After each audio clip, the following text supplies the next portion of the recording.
We are very happy. NDA has selected C.P. Radhakrishnan as Vice President of India. He is the best suitable candidate. We are very happy to extend our support to him. Telugu Desam joined NDA before elections. Both governments in Delhi and also Andhra Pradesh, we are having NDA government. NDA has selected him as a Vice President of India candidate. Naturally, we are very happy.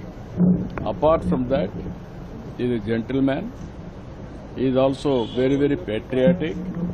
He is going to bring pride for our nation. That is how things are going to happen. Why you are all having media sometimes unnecessary doubts. Every political party don't suspect. Even this alliance is before election. We are together.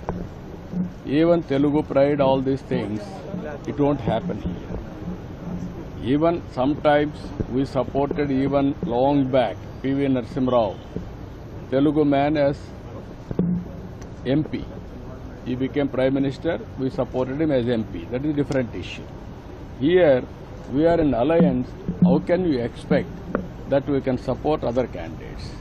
But sir, opposition was raising such speculation that you No, will what be I am saying, supporting why, how